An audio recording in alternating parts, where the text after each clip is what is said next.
Today we're going to be talking about why you should be having lots of sex, why it's important for you to have lots of sex. And the reason I'm bringing up this topic is because I found that over the past few years, I've been doing this for about a decade, but over the past few years, I'm running into a lot of men who have not been having sex and who have been justifying it for various reasons.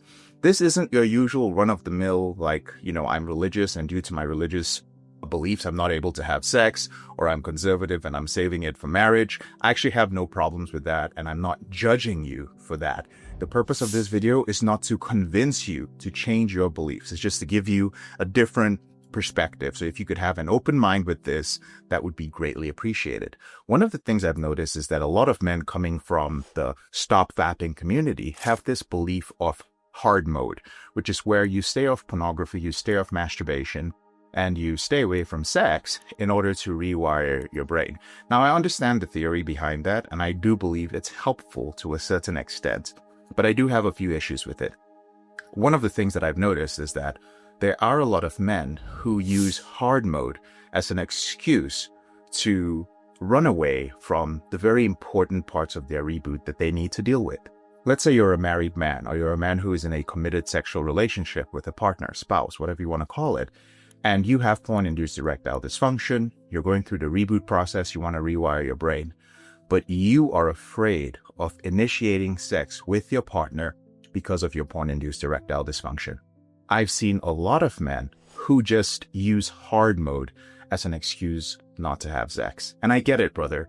You don't feel like doing it. You don't want to deal with the insecurity. You don't want to disappoint her again and get her all excited, but then you can't get it up. And I also get it when you're flatlining or when you're going through a withdrawal period or during your reboots, you don't really have the motivation to have sex. But as I tell men, brothers, if your relationship is of a sexual nature, over the years, I've seen a lot of relationships fall apart because of this problem.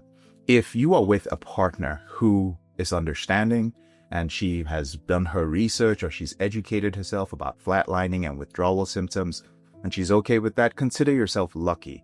But even at that, not having sex for a long period of time is probably going to damage your relationship. So again, I talk about this in various videos, but it is helpful, gentlemen, to push past that. And of course, I'm saying push past that in the video, but within the porn reboot system, we actually have strategies for initiating sex, for fixing, so to speak, your biochemistry so that you're able to have sex while you're flatlining or while you're going through the withdrawal period. But my point with all of this is a lot of men use hard mode as an excuse to run away from what they need to do when they're in a relationship. Those who are single and who are afraid of rejection, who are insecure, who don't know how to put themselves out there, who are intimidated by the dating marketplace. Now, that's a whole different story, because then a lot of men start forming a lot of false beliefs about sex. And when they're not sexually active, or when they have a very negative view of pornography, when you start blaming pornography and the porn industry for putting you in the current state that you're in, it just warps your beliefs about sex. So what we're going to do is we're going to start by addressing some of the false beliefs that I've heard over the years that hold men back from having sex. And the first false belief is that sex is not the most important thing in the relationship. And this is true. It isn't the most important thing in a relationship, but it is an important thing in a relationship. And that's the reason why if your girlfriend was to go out and have sex with somebody else, or you were to go out and have sex with somebody else, and you guys are apparently in a committed relationship and she doesn't know about it, that's the reason why there are going to be problems. Biologically speaking, we are wired to have sex with each other and to mate guard and to be jealous of each other. Sex is also important because one of the main reasons historically that human beings got together, men and women, was to have kids. So we are of different sexes, and I'm assuming I'm talking to straight men here. So sex is important. It's not one of the most important things, but God, if you're watching this channel and you have a problem with pornography or masturbation, then yes, okay, you can't deny that sex is something important in the relationship. So honestly, as I even speak about it now, some of these beliefs sound absolutely stupid, but we have to address them because sometimes they're unspoken. So I'm speaking them out and let's address them. In fact, If you have an argument against this, I would like to hear it in the comment section. I will respond. The second false belief I hear a lot is that if you want sex all the time in a relationship, or if you want sex all the time, something is wrong with you. And I admit it can get a little bit confusing at this point, especially if you struggle with a compulsive behavior. What I tell men is that early on in your reboot, it is almost impossible for you to differentiate between a normal sexual urge and an urge for pornography or masturbation or acting out sexually if you have a problem with that. So you do need to get to a certain point and have a certain level of awareness and have your brain rewired to a certain point before you're able to start telling what the difference is. And it's always exciting when a man in one of our coaching groups shares like, oh my God, like I had an urge and today was the day that I knew that this was an urge to medicate some problem, some emotion that I was experiencing, and this had nothing to do with my sexual urges. So you can get to that point. But I also want to say that there's nothing wrong with having strong sexual urges. If you're a man who has the urge to have sex 2 to 3 times a day and it's available and you're not avoiding any sort of responsibility or obligation, then that's absolutely fine. If you're not using it to medicate some strong emotion, then that's fine. Again, I'm not saying this for you to use as an excuse for your compulsive behavior. I'm just saying that this belief has been used to punish a lot of people for their sexual urges. Another belief is, if you're truly in love with somebody, then you wouldn't want to have sex with them all the time. Now, admittedly, I've never heard another human being actually say this, but this is that people will type out. You will put this in comments. Like, oh, if you really love somebody, that you wouldn't want to have sex with them all the time. Again, it takes me back to the first point. We are biological creatures. If I understand that relationships have, let's call it a life cycle, traditional relationships between men and women. So you meet somebody, you're attracted to them for some of the qualities they have, and you're also physically attracted to them. And so the sex is amazing at the beginning. But as life happens, and as you get used to the person, or as you move in with the person, there are different stages of a relationship, and there are different things that you can do which will decrease sexual interest in a man and a woman. And that probably warrants its own video. But if you would like to learn about that, I'm happy to talk about it. Just let me know in the comment section and I will shoot a separate video about that. You have kids, you have to make ends meet financially, or you get older and your biochemistry changes and your urges change. I get that. As long as there is love behind the relationship, then the relationship will endure. So when people say that if you really love somebody, then sex is not going to be a priority, I think this is manipulation. I really think so. I think this is religious or cultural manipulation to prevent you from having sex. And gentlemen, if you're in a relationship with a woman and she tells you, if you really loved me, then you wouldn't want to have sex with me, I guarantee you are probably being manipulated in one way or the other. So those are some of the beliefs. I could keep going. But today, what I really want to do is share some studies about the negative impact of not having sex. Now, most of you remember Maslow's hierarchy of needs. And if you remember, and I haven't seen the triangle in a long time, probably should have prepared better before this video, but there at the bottom, I believe that Maslow stated that the things that are most important for us are oxygen, I believe shelter, food, and he had mentioned sex. Now, granted, maybe Maslow had some issues of his own. I don't know that. But I did think, why would he place sex down there? Was it the times that they lived in? Did they really prioritize sex that much? Because I know most of us would be thinking, I can't live without oxygen. I can only go so long without food and water. And without shelter, yeah, I'm probably at risk of death at some point or in some situation. But I'm pretty sure I can go without sex, because many men have gone without sex for a long period of time. And you know what my theory on this is? And again, like I said earlier on, be a little bit open-minded with me.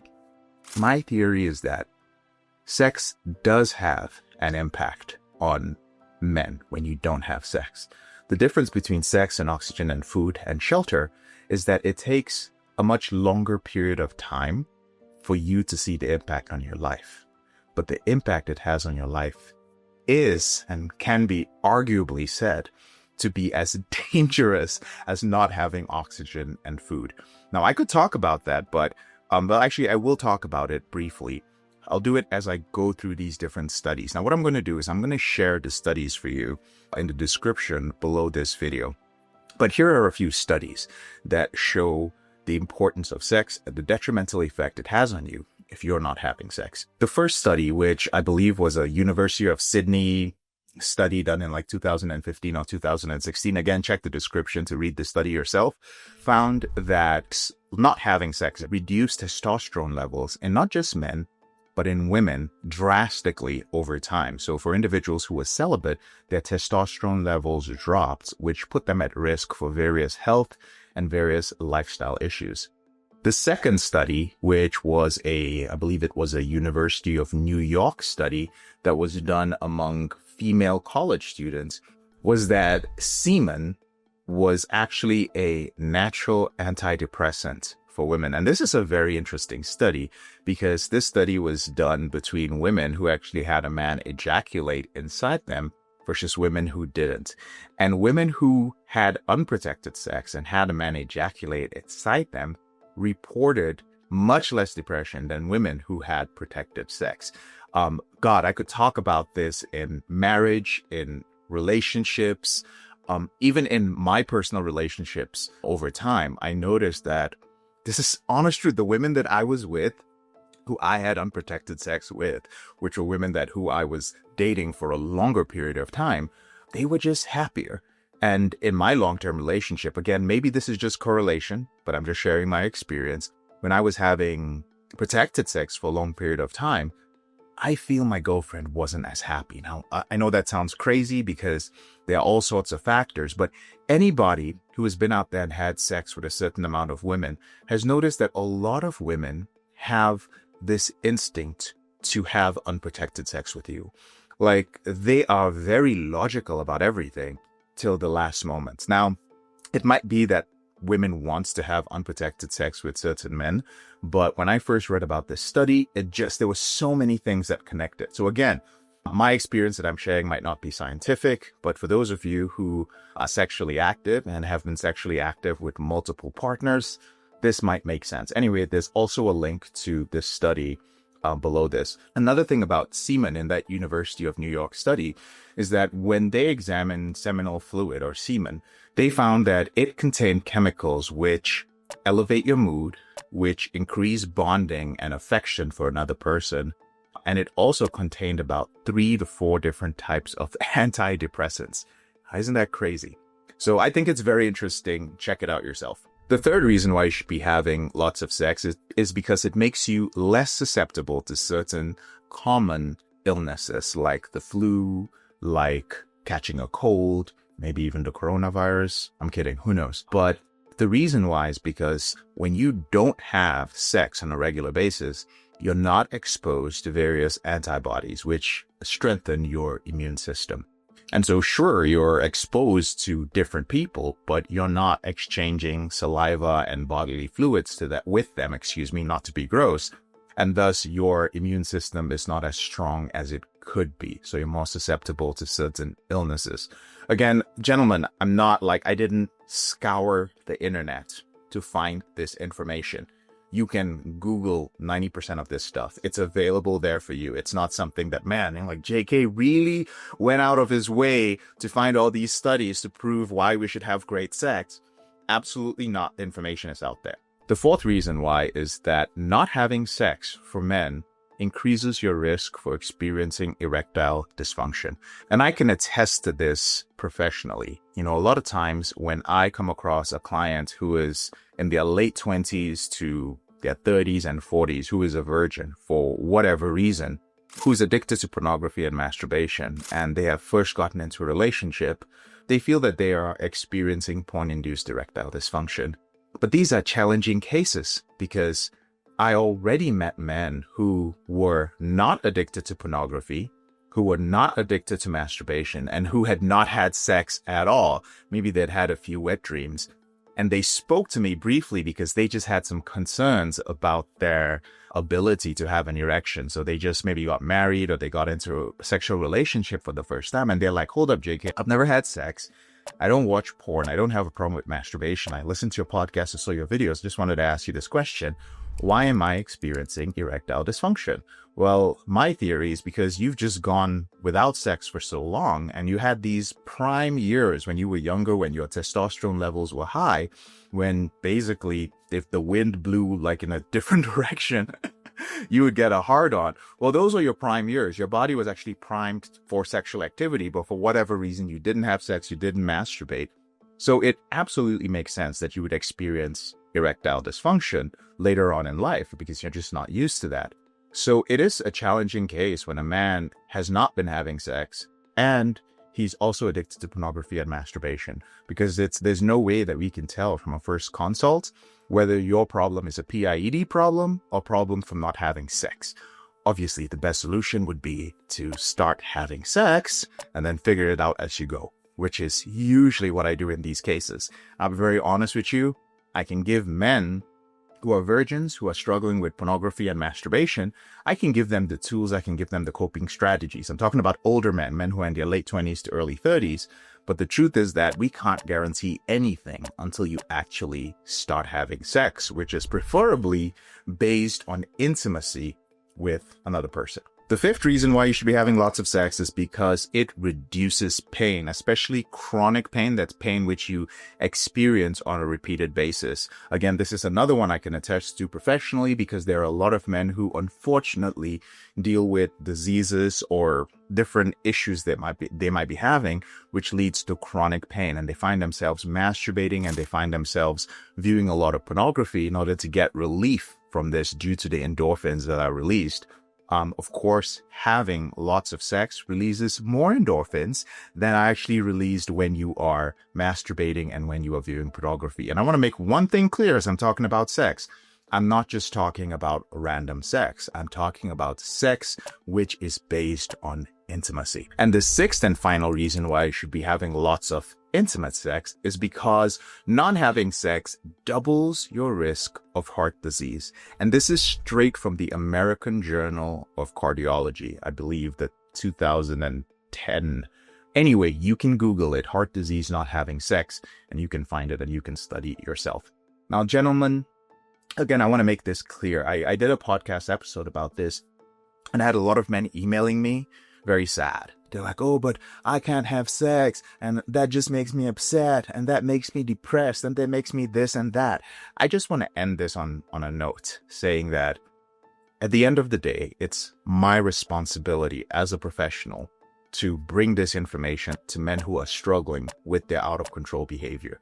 But at the end of the day, it is up to you what you decide to do with your life. If you decide that you want to live life without sex, I'm sure you can do it. And there are thousands and probably millions of men who not only had to do it, but have to do it. Population-wise and in different countries, I believe it's in India and China, there are studies that show that there are millions of men who will never have a life partner. Now, some of these men will visit prostitutes, but it's also fair to say that many of them will not have that opportunity and they're never going to have sex.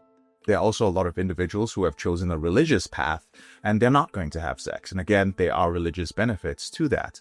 There are a lot of men who are choosing to save it for marriage or waiting for the person or for whatever other reason. So if your reason for not having sex is because you're afraid, you're insecure, you're doing hard mode, or you've been brainwashed by somebody, and you kind of know because this video triggers you a little bit, that's really on you. But if it's a decision that you've made and you're standing strong in that decision and you believe that that's an important part of your values, or if you're dealing with a health issue that prevents you from having sex, if you are in that second category, I highly recommend that you speak to a therapist to kind of come to some sort of rational understanding and way of dealing with that. But anyway, enough said. Gentlemen, if you enjoyed this video, please go ahead and like and subscribe. And I'm always open to dialogue in the comment section below. So go ahead and share it with me. You can shoot me an email, but I receive hundreds, literally hundreds of emails a day. I might not be able to respond in a timely manner.